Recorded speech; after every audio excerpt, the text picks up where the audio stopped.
Surprisingly or unsurprisingly, the video I made prior to this one inspired some discussion on a range of related topics.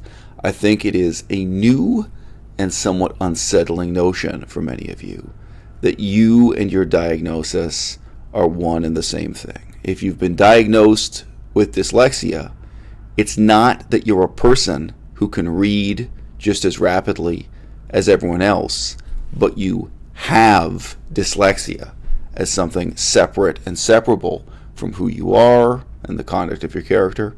No.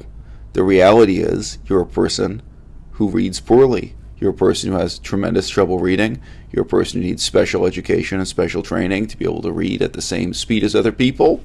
And some dyslexics never catch up. They never get up at the same reading speed as other people. They struggle with it all their lives. Your condition is not something other than who you are. The medical description of your problem, the medicalization of your problems, can be deceptive in precisely this way, and that's something that I think haunts and directs and misdirects people's lives to a massive extent in our culture. And what are the advantages and disadvantages of this practical philosophy I'm proposing to you? One person wrote in and said, and I think he was imagining, he was confronting me with a preposterous example. He said, well, what about brain damage? Would you really take it that far? Are you really going to tell me that you are your brain damage? Pretty much everyone you know in 21st century society has brain damage or one kind or another from one cause or another as life goes on its merry way. I can think of at least 3 sources of brain damage that I have suffered myself. And as I list these off, you may reflect that these are true of you also, or they're true of your parents, or true of your teachers at school, or people you've known in your own life. I grew up in a neighborhood, lead poisoning in the drinking water.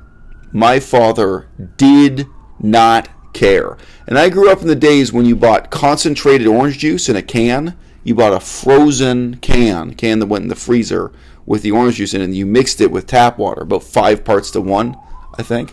So every single day I was drinking orange juice that was giving me some subtle amount of lead poisoning. What was my father's attitude? I remember talking to him about it. My father grew up in an ultra-polluted steel industry town called Hamilton.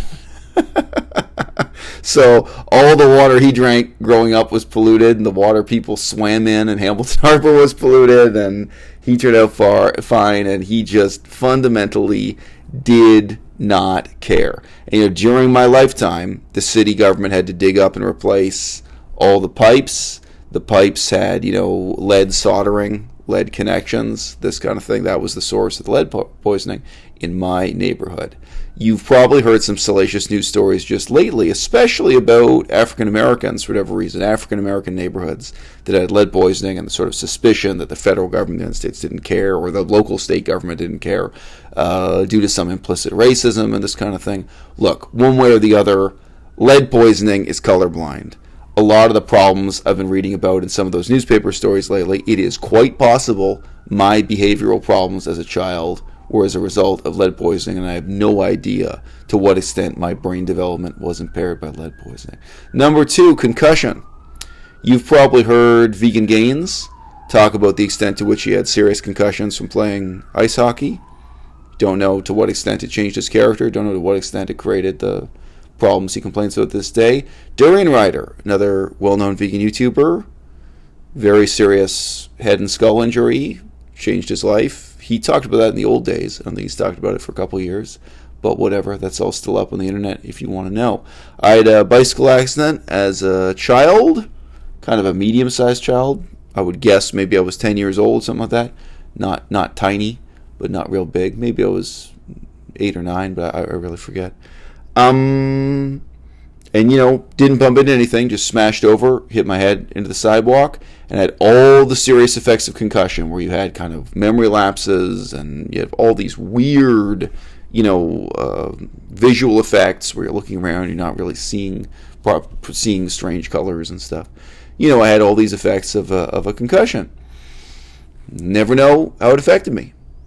Maybe trivial, but absolutely by definition, that kind of injury causes brain damage. And number 3, something I looked for scientific peer-reviewed papers on years ago and never really find any. I read 2 newspaper articles that the specific drug I took to prevent malaria while I did humanitarian work in northern Laos causes permanent brain damage. So it was as an adult. I took this malaria drug, and one of the newspaper articles I read said that there was a class action lawsuit ongoing because there was enough scientific evidence. When I was Googling around for it, I never could find that scientific evidence. I only found articles saying there were kind of questions being raised and research being done, but the preponderance of evidence I've seen indicates that I got further brain damage from anti-malarial medication taken because I did that humanitarian work. And if you think I took that malaria medication for no reason at all, the guy literally sleeping in the room across the hall from me in one of the remote stations where he got malaria, or he was at least diagnosed with and treated with malaria. So they presumed he had it, and they gave him the medicine. So, the same mosquito, or the mosquito's cousin that bit him could have bit me. I was at risk of malaria. I wasn't taking that medicine for no reason at all. So brain damage is real, and it's more widespread in 21st century society than anyone wants to admit. In a country like Canada, go ahead and look up what percentage of us have impaired brain function because our mothers drank alcohol during pregnancy. It is truly an epidemic. You try to estimate how many of us have brain damage just from binge drinking during our own lives, from alcohol, from marijuana. Yes, marijuana is scientifically proven to cause brain damage. No one wants to admit it, but it is. All the other habits in terms of recreational drugs that people participate in so willingly. Okay? Which one sounds more like madness and which one sounds more like sanity to you? If I tell you, look, this is who I am, I'll never know how that brain damage shaped the development of my character. I'll never know what capacities I might have had that I don't have as a result, what talents I might have had or what have you. I have no idea in what ways I might be better or theoretically might be worse if I didn't have brain damage to those experiences. But this is who I am. Take it or leave it. And with all my advantages and disadvantages, no one other than me is responsible for my conduct, and I can't delete this injury or this condition to then refer to what remains when you delete that problem as if that were the real me, as if that were who I truly am, if that were my true self. What people want to imagine is that when your retarded brother Timmy dies and is reborn in heaven, in Christian heaven, out of the Disney movies, that when you go to heaven, then he won't be retarded anymore. That when dyslexics die and go to heaven, their real soul, their true self, shows up in heaven without the dyslexia. I guess if you're colorblind, then you die and go to heaven and you can finally see colors again, okay? So there's a widespread assumption. What's the implicit assumption there in Western civilization? The implicit assumption is that you have a soul, and that soul somehow remains undamaged and unchanged, even by impairments that you're born with. Like you're born retarded, and yet somehow the real you is somewhere else without being retarded, that there aren't going to be retarded people in heaven. These are really deep-seated, widespread assumptions in our culture that a lot of us, even if you're atheist from birth, to some extent, your view of the world is shaped by this sort of thing. So yeah, it's powerful and disturbing and necessary to face up to this and say, no, this is me, this is you. This is all we've got. There is nobody else. There is nothing else, especially not in terms of responsibility for our own conduct. Again, a guy like Vegan Gaines, he's talked about it publicly. He has behavioral problems. He has psychological problems. He's struggled with things like hallucination. He's struggled with a lot of very obvious symptoms, put it that way, symptoms that can be put on a checklist. He doesn't know to what extent he was just born that way, or to what extent it was the result of head and skull injuries, or in theory, maybe even an extreme reaction to some of the medication he was put on for some of his other health problems. You don't know. But who now is responsible for him, for his moods, for his conduct, for his behavior as an adult? Nobody. It's on him. One of my half-brothers struggled with dyslexia all his life. To my knowledge, he's still struggling. He was a guy who was born with some talents and not others. I totally understand the extent to which dyslexia is a massive impairment. If you just look at why did he turn out the way he turned out and I turned out the way I turned out, one of the huge fundamental differences was he was born with dyslexia and I wasn't, right? Everything about my character, the focus on reading and writing, I'm very much a visual learner, and the amount of time I spent learning various languages and even learning that way in English. Huge, huge difference, okay? But guess what? He was a man. Take him. I can't quote Shakespeare from memory that way. His dyslexia is not something other than who he is. Sure, these conditions, these impairments shape the development of who we are. They shape, our assumptions and the choices we make, and which choices would be difficult and which choices would be easy. I met and knew one man who was severely dyslexic. He described the types of symptoms he had in terms of not being able to tell up from down, left from right. He had huge, huge problems with dyslexia. And like a lot of people with that condition, as a young man, as a child, he would cheat on his tests and exams to stay in school. And, he made a decision that he was really going to sit down and do the work and overcome the disadvantage. And he did. And eventually he got a PhD in English literature. And I think he did that PhD just to prove to himself that he could do it. He was over 40 years old when he got that PhD. It wasn't it wasn't to get ahead, it wasn't for his career.